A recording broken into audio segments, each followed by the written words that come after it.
Hey Crafty family, it's me. And like I had promised, we are going to do these beautiful paper earrings today. And they're super easy to make and a lot of fun. And you end up with some nice lightweight earrings that look really cool. So hopefully we can do that.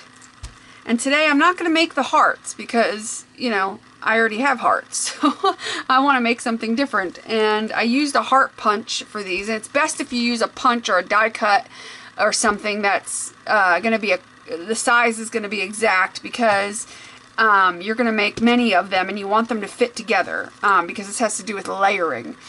So this time I'm going to use this butterfly punch because I thought that would be really pretty. So I'm going to take, see, I punched them out of cardstock.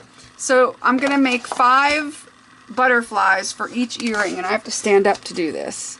So 5 butterflies for each earring. And you want to make sure they're all perfectly the same. Like for some reason this one did not cut properly. So that's 1.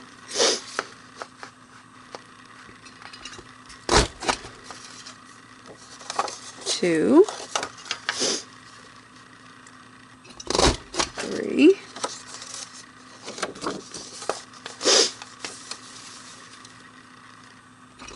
4,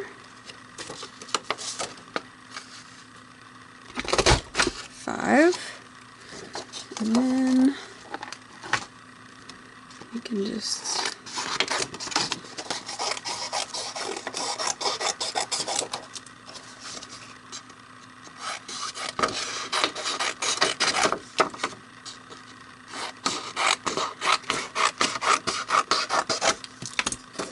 get 5 more. 1, 2, 3. Now the last 2, I'm trying to think of if I'm going to need to cut them. Actually, I'm going to cut them out of here.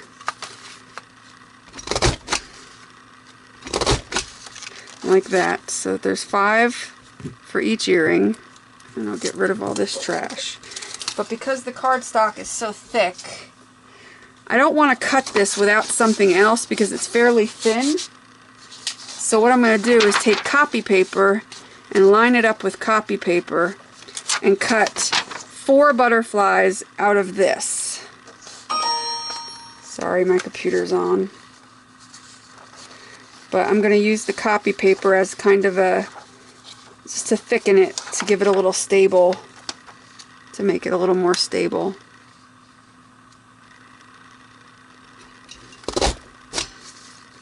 So that it cuts out perfectly.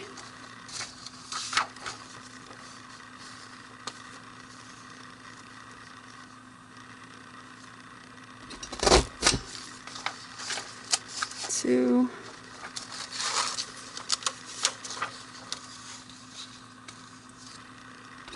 3, and 1 more.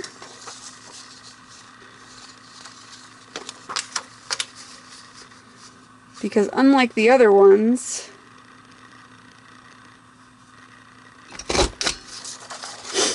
I did with that blue marbled paper with the copper in it. I don't know if you could see it. That's what I did with those. But this time I wanted to use what I call the mermaid paper. And that'll be the final coat. Look at all these cute little sparkly confettis in there. I'm not going to bother with these because they're mostly white. I usually only keep them if they're double-sided, and the other side of these is white. So, and I'll get rid of, or actually I'll keep these little copy paper ones because I can use them in another project.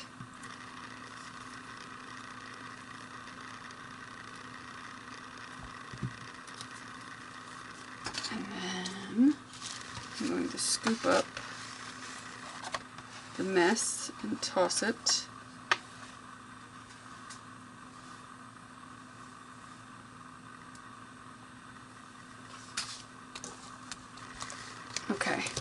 So set these aside for the time being because those are going to be your top layer. So that we don't, obviously, I wouldn't punch all of the layers out of the fancy paper because that would be a waste. So now what we're going to do, so these earrings will have a total of 6 layers, or actually 7 layers because there's a back and front to these. But we're going to start with these, and what you're going to do is you're going to glue them all together. Okay, so you're going to carefully keep them as even as possible and glue them all together. And how I like to do this, and actually trying to think, because of the fact that there's a lot of holes in it, I think it would be easier to use like my Mod Podge type of glue. I think that would be easier in this instance. Now if it was a solid piece like this, it's a little easier to use the Aleene's. I mean, you could do it either way, but because I'm dealing with a lot of holes, I'm going to use the Mod Podge.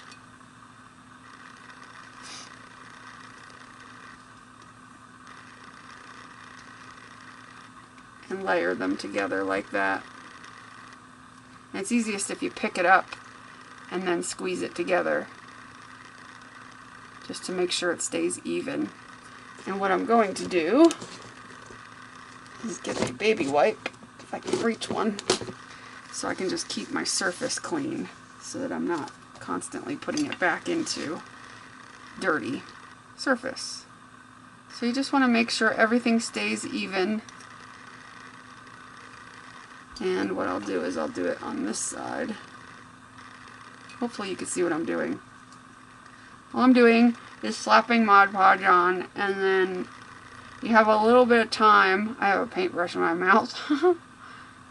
You have a little bit of time to even it up and make sure it goes on straight, and then press it down. And then wipe off my surface and make another one. It really doesn't take long. You get it like a kind of like an assembly line going.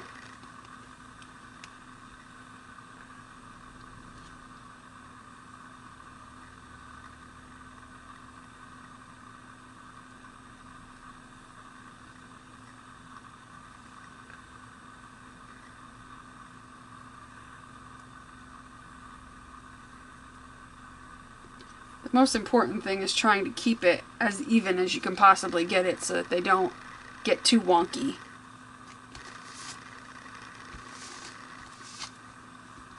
And there's one more for this one. And after I put this one on, I'll fast forward through the other earring layers.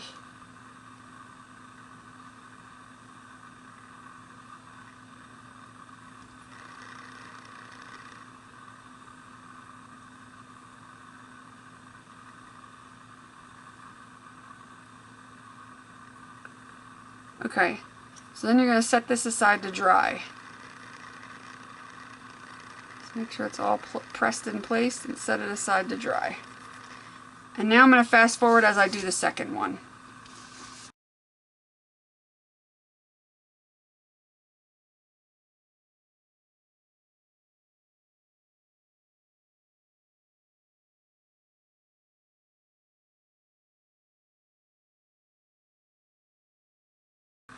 Okay, so they're glued.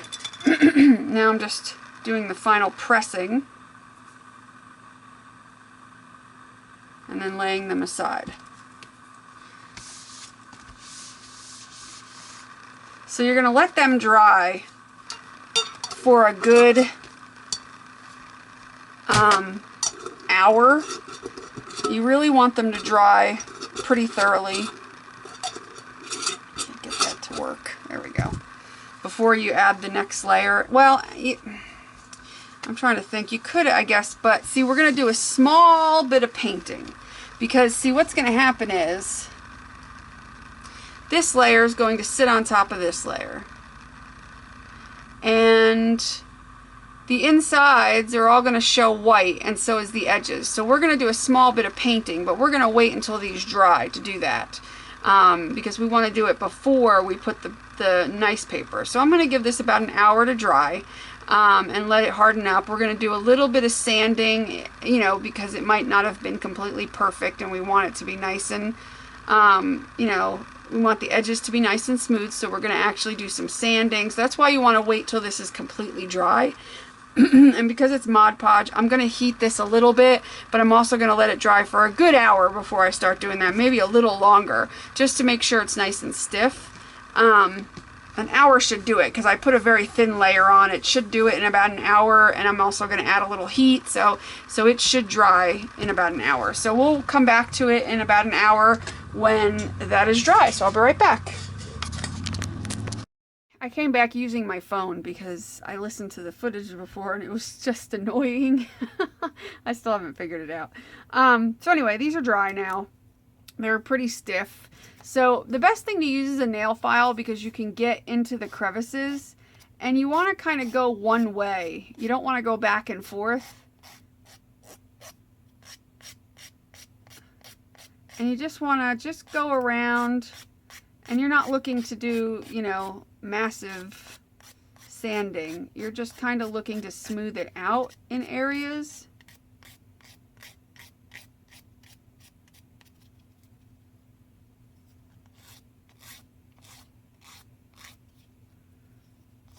And you may have to go like this over the top of it just to kind of even it up, because it might, you know, leave a little ridge as you're sanding.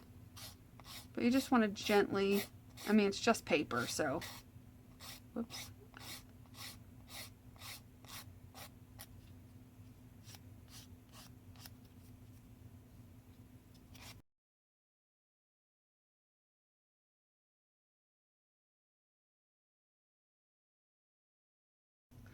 And if you're not like a super perfectionist, you don't even really have to do this unless you really have a lot like of hangover, which I really don't.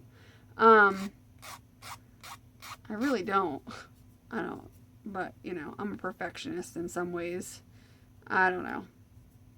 Because really, I mean, does it look bad to you? No. But this is what you can do to fix any kind of ridiculous amounts that might hang over, or you might, you know, make it a little uneven and it might stick up a little bit in areas. You can use this to adjust that carefully. Okay, so these are both fine. Good enough. So now what I'm going to do is I'm going to find a paint that sort of matches this. And it's hard to match because it's got several different colors in it. But what I'm thinking is just finding a color that will at least go with it and not be, that's too blue. It's got to be a little more on the blue-green side. No.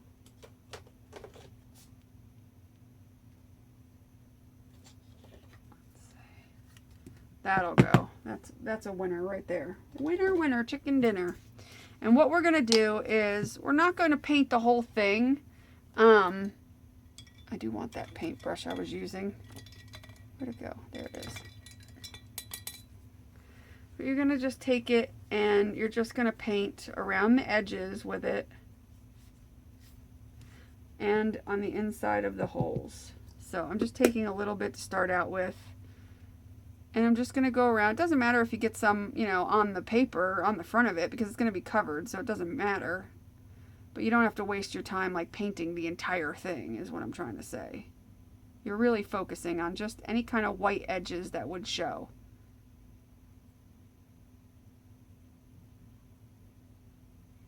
And this will also help seal the paper as well.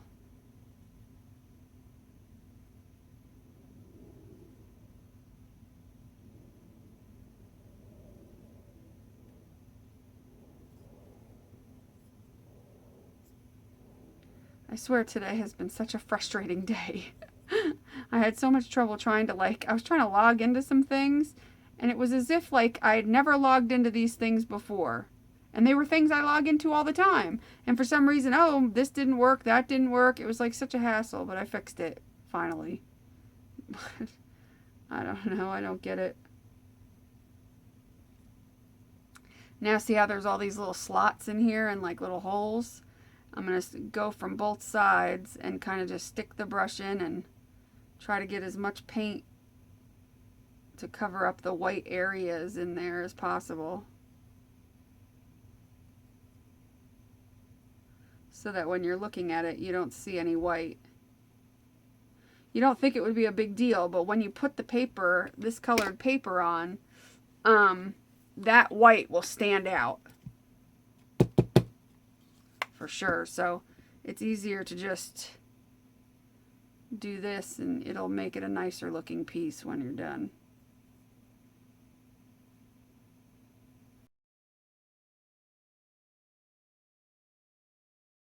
That I'm going to do it from this side, and then I'm also going to flip it over and do it from this side, because sometimes getting it from both sides will make sure that everything is covered, all the white on the insides of all these little areas here.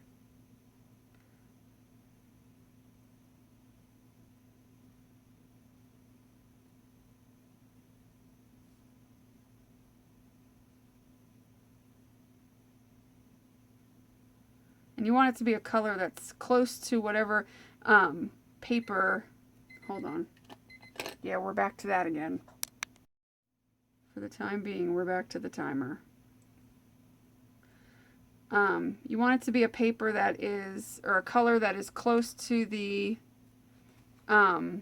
paper, you know, or as possible. And I'm just going to give it a check and make sure. And just look at it from all angles, because you don't want to have to do this after you have the paper on, because then you're probably going to get paint all over your paper.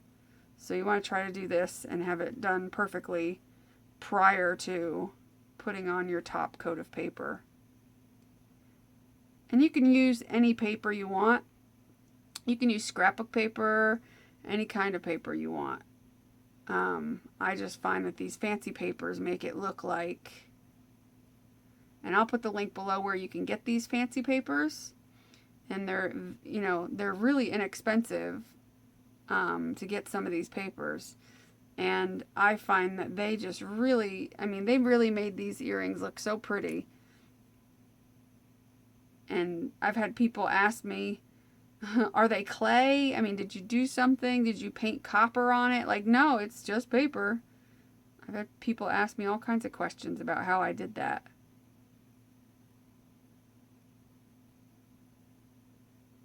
Okay, so that one's done. Put a little more paint down and work on the other one. Move that out of the way so I don't get paint on it.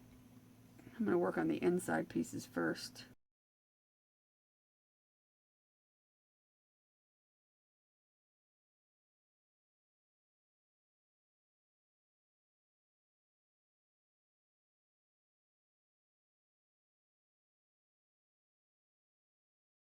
I decided to paint a little bit around the holes just in case it didn't line up exactly perfectly. And like, let's say it was off on around these little holes on the inside of the butterfly. This way, if it was off by like a sliver, you wouldn't see a sliver of white. So that's the only reason I'm doing that. Just around those holes, because that's the area that I would probably have an issue with if I was going to have an issue, would be around these holes. So I decided to just go ahead and pretty much paint it. Just because of the holes. I'm mostly concerned with those holes. Because I've done these earrings plenty of times, but I've always used solid things like circles or hearts or, you know, stuff like that. I've never done anything with holes in it before. So this is a first, but I wanted to try it because I figured it can't be any different than that, other than the fact that it's got holes in it. So that's why. Because I used to make these all the time and sell them.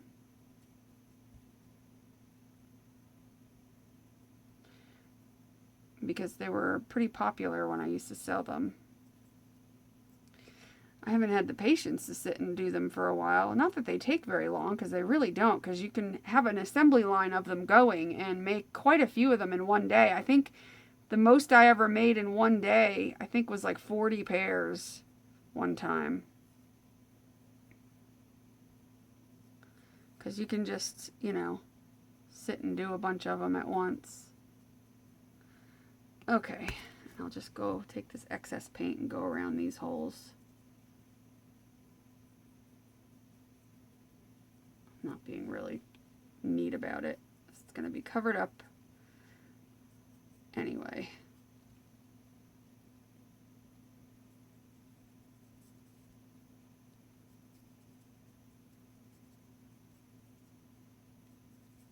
Good enough. Not that concerned.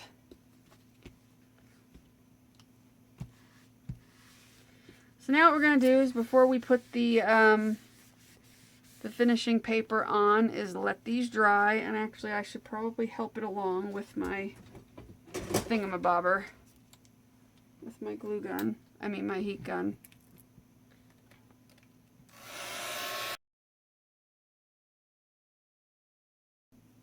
Okay, they're good. So now what you're going to do is, now in this case, for this final layer, I am not going to use Mod Podge, okay? That's fine for putting the layers of white, you know, cardstock together. But in the case of putting the top layer on, I'm actually going to use Aleene's Tacky Glue. And I'm going to squeeze a little bit onto my craft mat, and that's how, and I'm going to use a brush, and that's how I'm going to apply.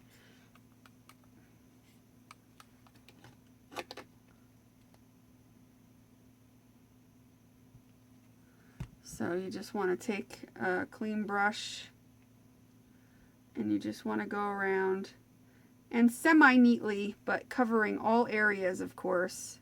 Because Mod Podge, it dries too fast. You want to be careful of the holes in the butterfly, if you have holes, not to clog it up with glue or paint where it's clogged, like where you can't see. If you get a tiny bit in there, that's fine, but you don't want to clog it up. But as I was saying, Mod Podge dries too fast, and it needs to, you need to have something that's not going to dry so fast. But you also need to work quickly. You can't like dilly-dally. And that timer is going to go off any second and annoy the crap out of me because I'm in the middle of doing this, of course.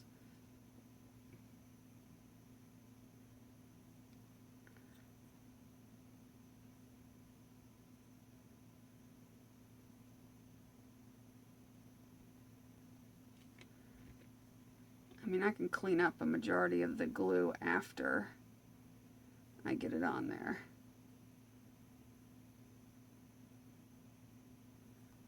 I just want to get the layer on there.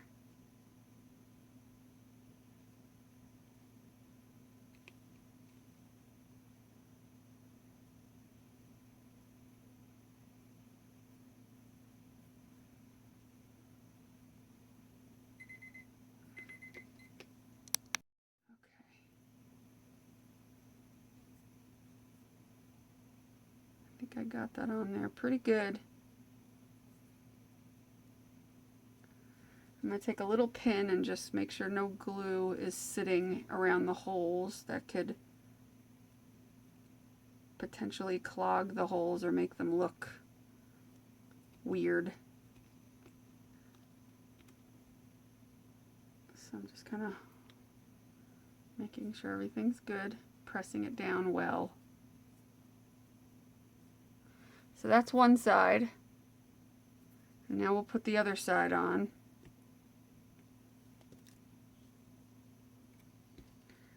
And I found that with this thick glue, just tapping it with the brush over the top seems to avoid getting it in the holes and putting a pretty good layer down.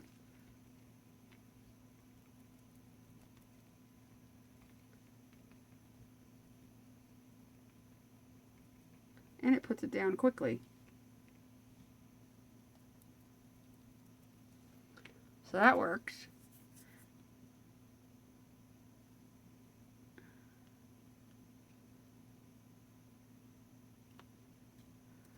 And because of the nature of this paper, and it being sparkly and kind of, you know, I don't know, iridescent-y kind of. I'm trying not to get any glue over the top.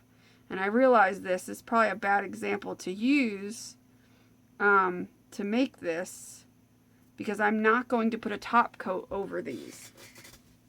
And the reason being is I'm afraid that even if I put glossy accents over top of these, it still would take away from this really pretty iridescence. So with these particular this type of paper is the only reason I'm going to do that. But in your case, if you were going to use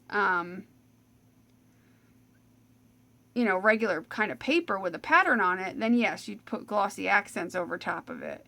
But because I'm afraid with this exact paper that it would take away from the design of the paper to do that, that I'm not going to do that. That I'm just going to end up letting it dry real well and leave it just like that.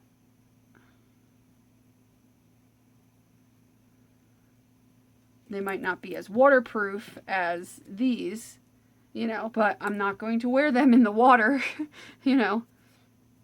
They'll be just fine. They're earrings. They're not meant to go through a war. Okay, so let me put the others on this one.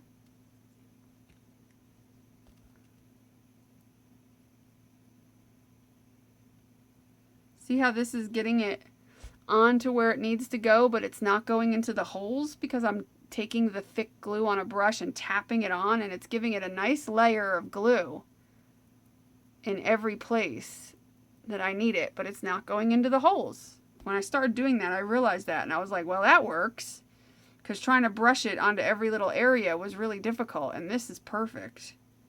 It's going exactly where it needs to go, and if it goes a little on the outside, that's fine. Even if it goes on the holes a little bit, it's fine. But before, it was actually going into the holes a lot more.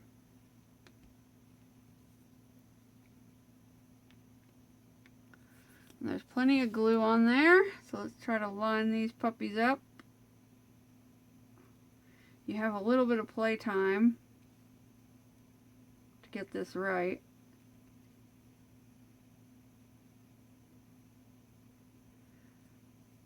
And then once you start pushing down on it, that's it. You gotta be committed to it at that point, because you don't want to rip it. Not that this would rip very easily, because this paper seems to be pretty damn strong. Okay, so see how easy it is even with an intricate design like this, and it's semi-intricate because of the holes, but it's still very easy. I'm still not really struggling in any way to get these on there, or lined up perfectly. I mean, really, this whole pair of earrings took under an hour to do. I mean, well, yeah, aside from dry time, it took under an hour to do. Well under an hour to do. I'd say aside from dry time, it takes about 30 minutes. I mean, I'm stopping and talking, so of course it's going to take, a little longer for me to have to explain, but if you were just going to do it, it wouldn't take you very long.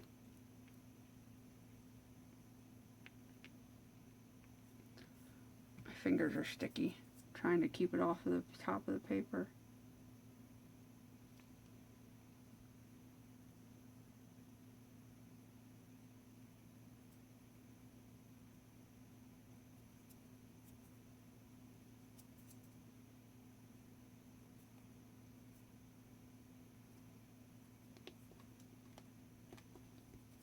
Okay, we are pretty much done. Now, like I said, if we were going to make them with a different type of paper, with something that was more paper-like, I would take glossy accents over the top of these and let it, how glossy accents kind of forms a little dome effect and it self-levels and all that? Well, I would do that just like I did on these, so it would give it a real nice glossy effect. If I was using paper, but I'm not using paper. Well, it is paper, but it's a different kind of paper. It's not your run-of-the-mill, like, porous paper. The top of this has a coating on it of some sort, so I don't want that to be compromised with any kind of glue, because look how pretty it is and iridescent, and you get those different colors. So I kind of want that to show through. So although these earrings wouldn't be quite as strong as these, they're still very strong. and you're still going to have a hard time ruining these. And like I said, you're wearing them as earrings. You're not going through war. So, I mean, and they're perfectly hard and solid and nice. So you let these dry for another, before you want to put the jump rings in them and everything, let them dry another good half hour or so, and then you can put the jewelry findings on them, which I'll show you how to do in the next, after this. So I'm going to let these dry and I'll come back. So I'll be back in a little bit. So we are back to finish up our beautiful earrings, which I love, love, love, and cannot wait to wear these. All you're going to need is a couple of tools, a couple of jewelry tools. In this case, I'm just keeping it simple, but I will tell you other little alternates you can do. You're going to need some who's a what'ses earring wires, and in this case I'm going to use silver. The other ones I used like a bronze color, and then silver jump rings. You're going to need 2 jump rings. I try to use like the medium size. Well, one of those is bigger than the other. Let's see what I can find here. They're all kind of mixed up.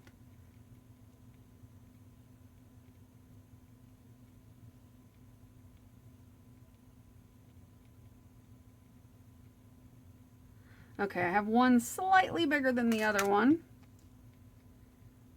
which is fine. You can use both the same size, doesn't matter. Okay. I'm going to zoom you in just a little bit. Hopefully I can stay on camera, as you know how I am. So I've showed you guys how to do jump rings before. I'm going to do the biggest. I don't know if you could tell that these are 2 different sizes. Hopefully you could tell that that one's slightly smaller than that one. So the smaller one I'm going to connect to the earring wire. The larger one I'm going to connect to the butterfly, and then connect both of them together, because I'm going to need the little bit larger one to get it into the hole. And how these are going to sit are like this on the earring. Woo, and dropping them. So I'm hoping that this is big enough. If not, I'll just get a bigger one. So basically what you're going to do is open the jump ring, which I should have showed you how to open a jump ring, which I have showed you in past videos. If you've seen the ones where I did the other earrings I've done. There we go. Come on now. And then I'll stick the other jump ring on and close this up.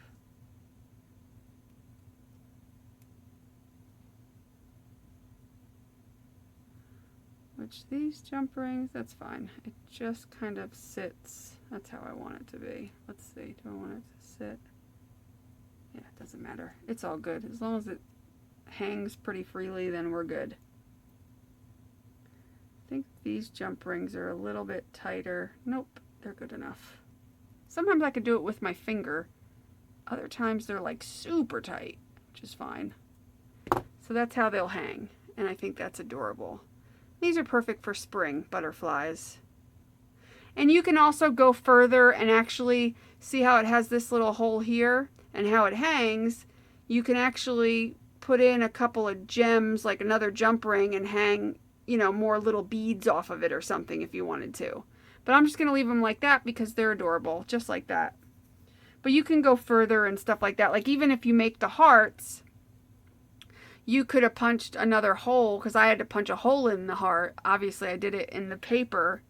But you could punch another hole on the other end and hang little things off of it. So you don't have to just leave them as is. My nails are gross. They're gross.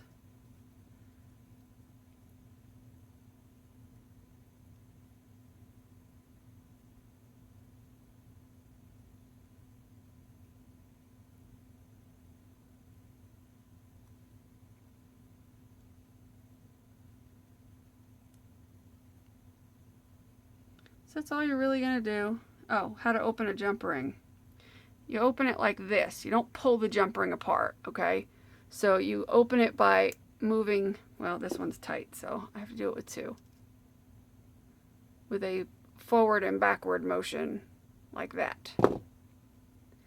This way, when it closes, it'll close a lot more even than if you were to pull them apart. Okay? So there's the earrings. Very simple, very easy,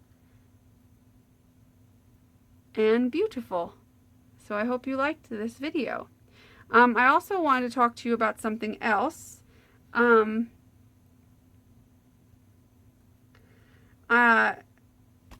was I going to say? Oh yeah, this was something else I was going to do.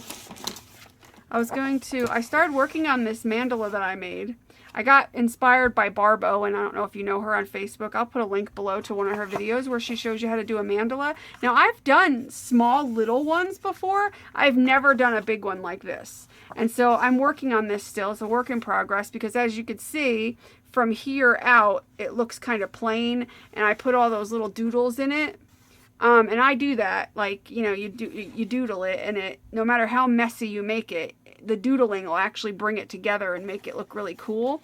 So it's, you know, even though it's not perfect and nothing is like perfectly measured, other than the fact that when I did the circle, I took a, what do you call those things? The compass thing, and I drew my circle and then drew the other circle lines to work within, and then I drew my little doodles freehand.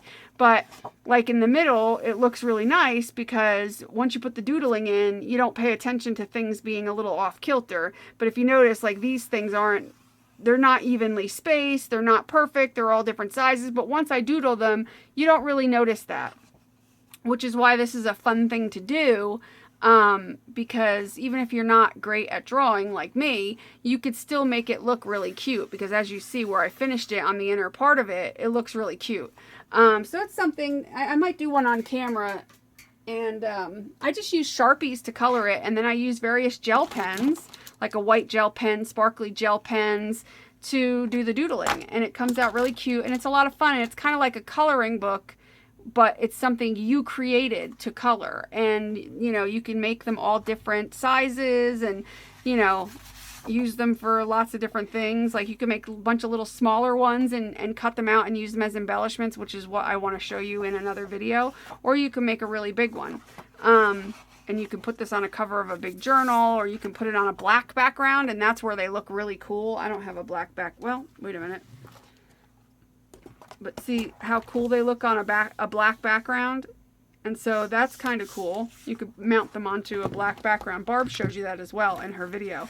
So I wanted to show you that as an upcoming video possibility soon, I think. And also, I want to give away these earrings. So I lied. I said they were for me, but I'm lying.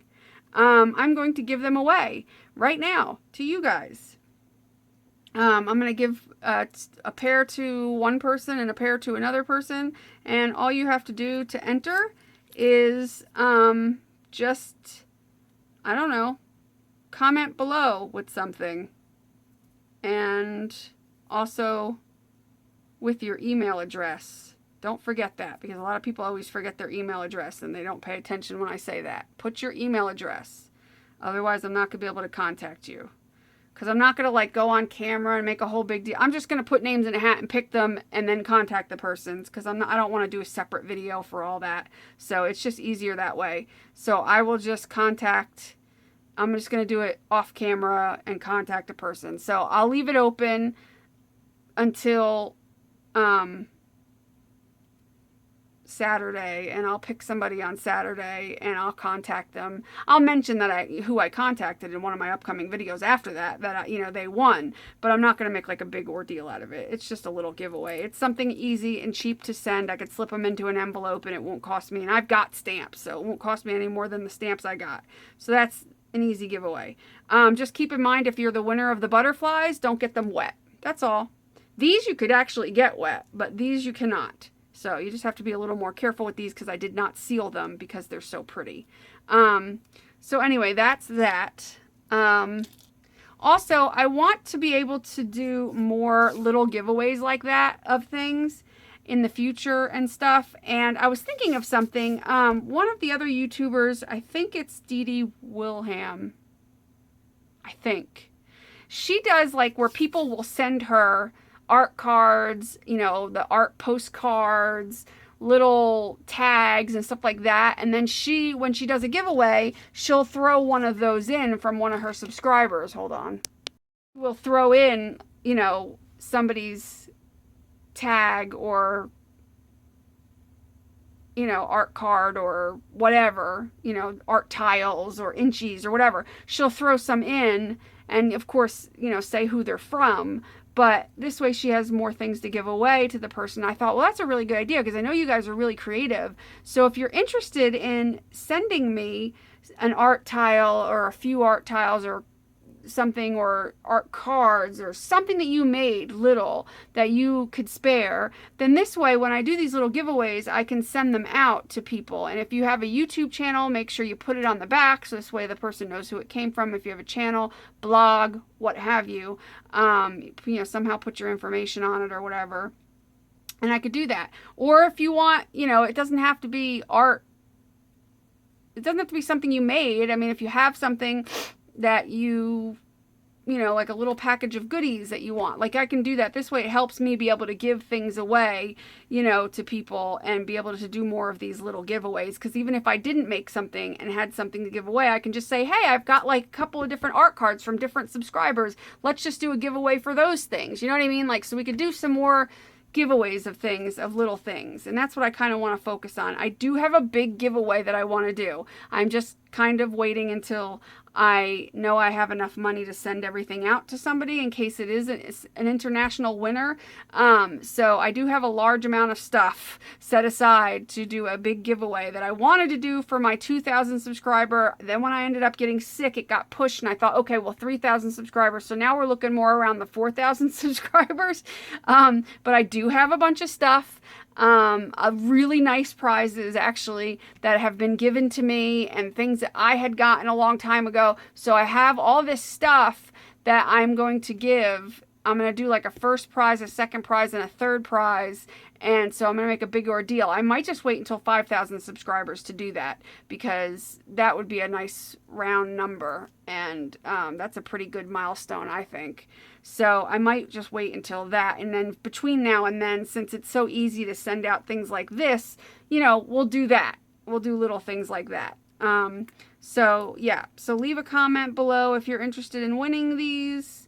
And please, you know, make sure you give these a try. Make sure you go to the link below that says the